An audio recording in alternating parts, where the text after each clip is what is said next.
Hello friends, welcome to my channel. आज की जो आपकी क्लास है वो है उत्तर प्रदेश शिक्षक पात्रता परीक्षा यूपी टेट। ये क्लास आपकी ये 1 से लेके 5 और 6 से लेके 8 तक के लिए बाल विकास एवं शिक्षण विधियाँ प्रैक्टिस बुक है। ये क्लास आपकी जो जुलाई में होने जा रहा है आपका यूपी टेट, उसके लिए मोस्ट इम्पॉर्टेंट है। इसमें आपकी शिक्षण विधियाँ हैं। तो चलिए शुरू करते हैं आज की अपनी क्लास। सबसे पहले आप हमारे चैनल को सब्सक्राइब कर लीजिए और यूपी टेट से संबंधित और भी वीडियो हमारे चैनल पर उपलब्ध हैं। आप चैनल को सब्सक्राइब करके वहां से देख सकते हैं। आज आपका पहला प्रैक्टिस सेट है। इसमें पहला क्वेश्चन है ऊषा परिवेश की नई विशेषताओं को अपने चिंतन में सम्मिलित करने विद्यमान स्कीम में संशोधन कर रही है और वह क्या कर रही है। व्यवस्थापन, समावेशीकरण, समायोजन या पहचान। तो वो जो कर रही है वो समायोजन कर रही है। सी ऑप्शन आपका करेक्ट है। पियाजे के अनुसार जब कोई बालक प्राप्त नई सूचनाओं को संशोधित करके पूर्व ज्ञान के स्थान पर प्रयोग करने लगता है तो यह प्रक्रिया समायोजन कहलाती है। आपका सी ऑप्शन करेक्ट है। नेक्स्ट क्वेश्चन है निम्न में से कौन पियाजे के अनुसार बौद्धिक विकास का निर्धारक तत्व नहीं है। ऑप्शन है सामाजिक संचरण, अनुभव, संतुलनीकरण और इनमें से कोई नहीं। तो राइट ऑप्शन है आपका इसमें सामाजिक संचरण। जीन पियाजे के अनुसार बौद्धिक विकास के निर्धारित तत्व निम्न होते हैं: संवेदना, अवलोकन, स्मृति, चिंतन, प्रत्यक्षीकरण, ध्यान, कल्पना, चिंतन चिंतन यानी कि संतुलनीकरण, तर्क, निर्णय, बुद्धि, भाषा और अधिगम। तो आपका इसमें सामाजिक संचरण ये नहीं है। आपका ए ऑप्शन करेक्ट है। नेक्स्ट क्वेश्चन है शिक्षा के 3 प्रमुख आधार हैं। कौन से हैं शिक्षा के 3 प्रमुख आधार? तो आपके शिक्षक, छात्र और पाठ्यक्रम। ए ऑप्शन आपका सही है। जॉन डीवी के अनुसार शिक्षा एक त्रमुखी प्रक्रिया है जिसमें अध्यापक छात्र के साथ साथ पाठ्यक्रम भी शामिल किया जाता है। तो आपका ए ऑप्शन करेक्ट है। नेक्स्ट क्वेश्चन है बाल विकास में वृद्धि से तात्पर्य है। तो विकास में वृद्धि से तात्पर्य है आकार, सोच, समझ, कौशलों में वृद्धि। इससे तात्पर्य है डी ऑप्शन करेक्ट है। फ्रैंक के अनुसार अवृद्धि से तात्पर्य कोशिकाओं में होने वाली वृद्धि से होता है, जैसे लंबाई और भार में वृद्धि, जबकि विकास का तात्पर्य प्राणी में होने वाले संपूर्ण परिवर्तनों से होता है। तो आपका डी ऑप्शन करेक्ट है। नेक्स्ट क्वेश्चन है निम्न में से कौन सी पूर्व बाल्यावस्था की विशेषता नहीं है। तो पूर्व बाल्यावस्था की जो विशेषता नहीं है वो दल या समूह में रहने की अवस्था, ये पूर्व बाल्यावस्था की नहीं है। और अनुकरण करने की अवस्था, प्रश्न करने की अवस्था, खेलने की अवस्था, ये सब पूर्व बाल्यावस्था की विशेषताएं हैं। तो आपका इसमें ए ऑप्शन करेक्ट है। नेक्स्ट क्वेश्चन है अभिप्रेरणा सीखने का राजमार्ग, ये कथन है थॉमसन का, गुड का, स्किनर का और बर्नार्ड का। तो ये जो कथन है वो स्किनर का है। सी ऑप्शन करेक्ट है कि अप्रेरणा सीखने का राजमार्ग है। सी ऑप्शन करेक्ट है। नेक्स्ट क्वेश्चन है आपका निम्नलिखित में से किसे संज्ञान का कारक नहीं माना जाता। क्रोध, भूख, स्थान छोड़ना और डर। तो स्थान छोड़ना इसे संज्ञान का कारक नहीं माना जाता। संज्ञान का अर्थ होता है जानना या समझना। यह एक ऐसी बौद्धिक प्रक्रिया है जिसमें विचारों द्वारा ज्ञान प्राप्त किया जाता है और क्रोध, भूख, डर आदि संज्ञान के अंतर्गत आता है। सी ऑप्शन करेक्ट है। अगला क्वेश्चन है कौन सी प्रक्रिया द्वारा शिक्षक निकट रूप से जुड़े होते हैं। अध्ययन, अधिगम, मूल्यांकन और निरीक्षण। तो अधिगम प्रक्रिया द्वारा शिक्षक निकट रूप से जुड़े होते हैं। बी ऑप्शन करेक्ट है क्योंकि वह जीवन पर्यंत कुछ सीखता है और सिखाता है, इसीलिए अधिगम की प्रक्रिया एक शिक्षक से जुड़ी रहती है। बी ऑप्शन करेक्ट है। नेक्स्ट क्वेश्चन है अधिगम का पठार है। तो अधिगम का पठार है अधिगम में अवरोध वर्धन। बी ऑप्शन सही है। अधिगम का पठार अधिगम में अवरोध वर्धन का सूचक होता है। अधिगम वक्र का कुछ भाग अत्यंत कम उन्नति को प्रदर्शित करता है। नगण्य उन्नति को प्रदर्शित करने वाले इस प्रकार के भाग को अधिगम के पठार कहलाते हैं। बी ऑप्शन करेक्ट है। नेक्स्ट क्वेश्चन है, एक उद्दीपक जो बिना किसी प्रयोगात्मक फेरबदल के अनुक्रिया उत्पन्न करता है उसे क्या कहते हैं? तो उसे अनुबंध रहित उद्दीपक कहते हैं। बी ऑप्शन करेक्ट है। क्योंकि उद्दीपक में कोई प्रयोगात्मक फेरबदल नहीं किया जा रहा है, जिससे प्राप्त अनुक्रिया अनुबंध रहित हो जाती है। बी ऑप्शन करेक्ट है। नेक्स्ट क्वेश्चन है, अधिगम का अंतर्दृष्टि सिद्धांत किसके द्वारा प्रतिपादित किया गया था? तो ये किसके द्वारा प्रतिपादित किया गया था? तो ये वोल्फगैंग कोहलर के द्वारा प्रतिपादित किया गया था। ए ऑप्शन करेक्ट है।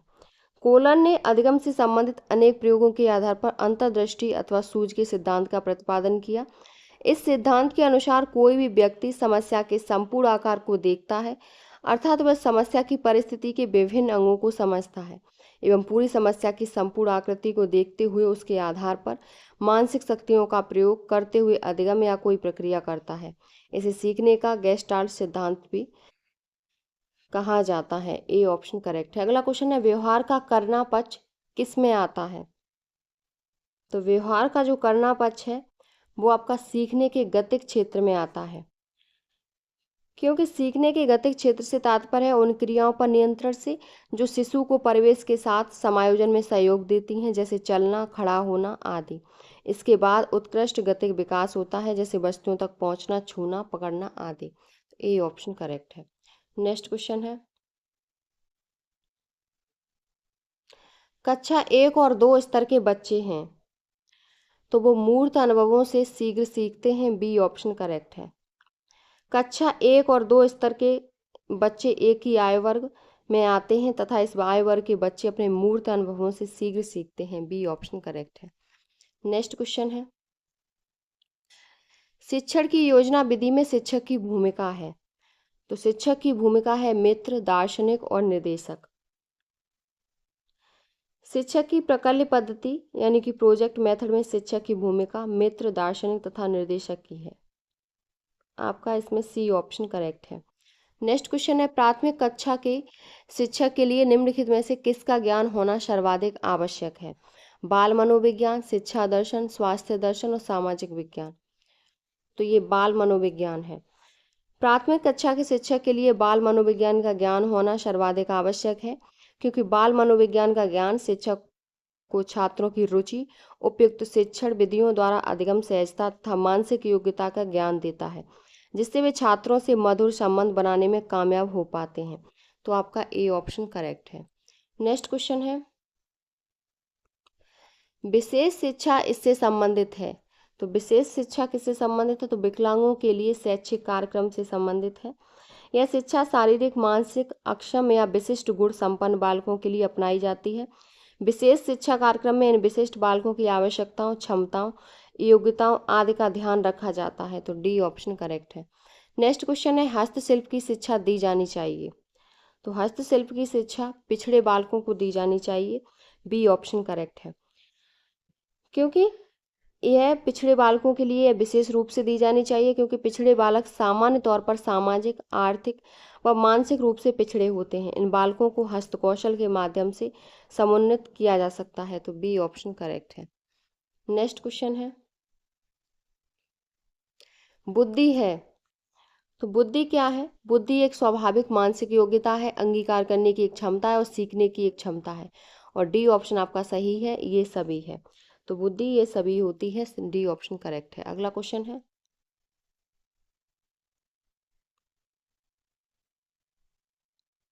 बुद्धि का एकल घटक या एकल अव्यय सिद्धांत दिया था थार्नडाइक ने, पावलोव ने, अल्फ्रेड बिने ने और फ्रीमैन ने। तो ये जो दिया था वो आपका अल्फ्रेड बिने ने दिया था। सी ऑप्शन करेक्ट है। बुद्धि के संदर्भ में एकल घटक या एक अव्यय सिद्धांत का प्रतिपादन प्रसिद्ध मनोवैज्ञान अल्फ्रेड बिने ने किया था। सी ऑप्शन करेक्ट है। नेक्स्ट क्वेश्चन है, व्यक्तित्व मापन की सीएटी विधि दी गई थी स्किनर द्वारा, बेलक द्वारा, हॉलैंड और मोटरे द्वारा। तो ये जो दी गई थी वो बेलक द्वारा दी गई थी सीएटी विधि। ये लियोपोल्ड बेलक द्वारा दी गई थी। सीएटी को बाल अंतर्बोध परीक्षण कहा जाता है। इस परीक्षण में 10 चित्र होते हैं जो विभिन्न असंरचित परिस्थितियों में जानवरों के व्यवहारों को प्रदर्शित करते हैं। तो बी ऑप्शन करेक्ट है। नेक्स्ट क्वेश्चन है, निम्न कक्षाओं में शिक्षण की खेल विधि आधारित है।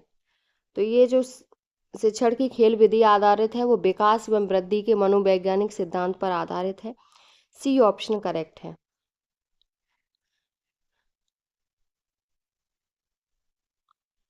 प्राथमिक स्तर पर बालकों को शिक्षा प्रदान करने के साथ साथ यह भी आवश्यक होता है कि उनकी शारीरिक वृद्धि एवं विकास पर ध्यान दिया जाए। इसके लिए सबसे सर्वोत्तम विधि खेल विधि है, क्योंकि खेल विधि वृद्धि एवं विकास के मनोवैज्ञानिक सिद्धांत पर आधारित होती है। नेक्स्ट क्वेश्चन है, विकास का वही संबंध परिपक्वता से है जो उद्दीपन का किससे है? परिवर्तन, प्रतिक्रिया, प्रयास और परिणाम। तो विकास का जो संबंध परिपक्वता से है वो आपका उद्दीपन का जो संबंध है वो प्रतिक्रिया से है। बी ऑप्शन करेक्ट है। जैसे जैसे व्यक्ति का विकास होता है वैसे वैसे उसमें परिपक्वता भी आ जाती है। ठीक इसी प्रकार उद्दीपन का संबंध प्रतिक्रिया से होता है, क्योंकि बिना उद्दीपन के प्रक्रिया नहीं हो सकती। तो आपका बी ऑप्शन करेक्ट है। नेक्स्ट क्वेश्चन है, अंतर्दृष्टि यानी कि सूझ द्वारा सीखने के सिद्धांत में कोहलर ने प्रयोग किया था। कुत्ते पर, वनमानुषों पर, बिल्ली पर, चूहों पर। तो कोहलर ने जो प्रयोग किया था वो आपका वनमानुषों पर किया था। बी ऑप्शन करेक्ट है। जिसने अपनी पुस्तक मेंटेलिटी ऑफ एप्स में वर्ष 1925 में प्रस्तुत किया। कोहलर ने सूझ के सिद्धांत का प्रयोग वनमानुष या सुल्तान नामक चिंपैंजी पर किया था। कोहलर के अनुसार कल्पना जितनी अधिक होगी सूझ की क्षमता का विकास भी उतना ही अधिक होगा। तो बी ऑप्शन करेक्ट है। नेक्स्ट क्वेश्चन है, बच्चों के सामाजिक विकास को प्रभावित करने वाले कारक हैं आर्थिक, सामाजिक, परिवेशजन्य, शारीरिक और वंशानुगत। तो बच्चों के जो सामाजिक विकास को प्रभावित करने वाले कारक हैं वो सामाजिक, परिवेशजन्य तत्व होते हैं। बी ऑप्शन करेक्ट है। जिसके द्वारा व्यक्ति अपने सामाजिक वातावरण के साथ अनुकूलन करता है, सामाजिक परिस्थितियों के अनुरूप अपनी आवश्यकताओं व रुचियों पर नियंत्रण करता है, दूसरों के प्रति अपने उत्तरदायित्व का अनुभव करता है तथा अन्य व्यक्तियों के साथ प्रभावपूर्ण ढंग से सामाजिक संबंध स्थापित करता है। बी ऑप्शन करेक्ट है। नेक्स्ट है, डिसलेक्सिया में यह करने में कठिनाई होती है, पढ़ने में, व्यक्त करने में, खड़े होने में, बोलने में।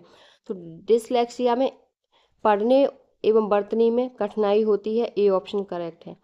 इसके निम्नलिखित लक्षण होते हैं, वर्णमाला अधिगम में कठिनाई, अक्षरों की ध्वनि को सीखने में कठिनाई, पढ़ते समय स्वर वर्णों का लोप होना, समान उच्चारण वाले ध्वनियों को न पहचान पाना, शब्दों को उल्टा या अक्षरों का क्रम इधर उधर पढ़ा जाना। तो ए ऑप्शन करेक्ट है। नेक्स्ट क्वेश्चन, निम्नलिखित में अप्रेरणा के घटकों की पहचान करें। तो अभिप्रेरणा के जो घटक होते हैं वो आवश्यकता, अंतर्नोद, प्रोत्साहन सभी होते हैं। तो डी ऑप्शन आपका करेक्ट है। नेक्स्ट क्वेश्चन है, मानवीय मूल्यों जो प्रकृति में सार्वत्रिक हैं वे विकास का अर्थ है, मातारोपण, अंगीकरण, अनुकरण और अभिव्यक्ति। तो राइट ऑप्शन है इसमें बी अंगीकरण।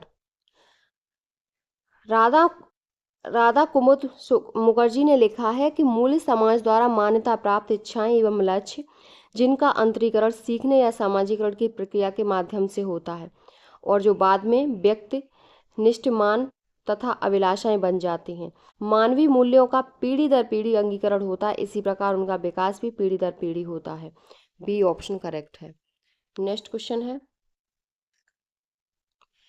पूरे आवृत्ति वितरण के प्रतिनिधित्व करने वाले मान को क्या कहा जाता है? तो इस मान को केंद्रवर्ती प्रमाप का मान कहा जाता है। बी ऑप्शन करेक्ट है, जिसमें माध्य, मध्यिका, बहुलक आदि शामिल होते हैं। बी ऑप्शन करेक्ट है। नेक्स्ट क्वेश्चन है, व्यक्ति में उन मनोशारीरिक अवस्थाओं का गतिशील संगठन है जो उसके पर्यावरण के साथ अद्वितीय सामंजस्य निर्धारित करता है। क्या कहलाता है? व्यक्तित्व, समायोजन, संवेदना और चरित्र। तो राइट ऑप्शन है व्यक्तित्व कहलाता है। ऑलपर्ट के अनुसार व्यक्ति व्यक्ति में उन मनोशारीरिक अवस्थाओं का गतिशील संगठन है जो उसके पर्यावरण के साथ उसका अद्वितीय सामंजस्य निर्धारित करता है। अर्थात व्यक्तित्व की प्रकृति संगठनात्मक तथा गत्यात्मक है। व्यक्तित्व में मानसिक तथा शारीरिक दोनों ही प्रकार के गुण समाहित रहते हैं। ए ऑप्शन करेक्ट है। नेक्स्ट क्वेश्चन है, निम्न में से कौन सा बुद्धि का सिद्धांत नहीं है? एक तत्व सिद्धांत, द्वितत्व, प्रत्यागमन और बहुतत्व। इसमें जो प्रत्यागमन का सिद्धांत है वो बुद्धि का सिद्धांत नहीं है। सी ऑप्शन करेक्ट है। बुद्धि के एक तत्व सिद्धांत का समर्थन बिने, टर्मैन तथा स्टर्न ने जैसे मनोवैज्ञानिक ने किया। द्वितत्व सिद्धांत का स्पीयरमैन ने तथा बहुतत्व सिद्धांत का प्रतिपादन हार्वर्ड गार्डनर ने किया था। तो प्रत्यागमन का कोई सिद्धांत आनुवांशिकता से संबंधित है, ना कि बुद्धि से। तो आपका सी ऑप्शन करेक्ट है। ये आपके 30 प्रश्न हो गए आपके प्रैक्टिस बुक के। ये पहला प्रैक्टिस सेट था। ये आपके यूपी टेट के लिए, इसमें आपकी सभी शिक्षण विधियां हैं। ये इम्पोर्टेंट है आपका, चाहे यूपी टेट हो या अदर स्टेट का कोई भी टेट हो, उसके लिए इम्पोर्टेंट है। अगर आपको हमारी वीडियो पसंद आई हो तो प्लीज़ चैनल को like, subscribe, share and comment करें।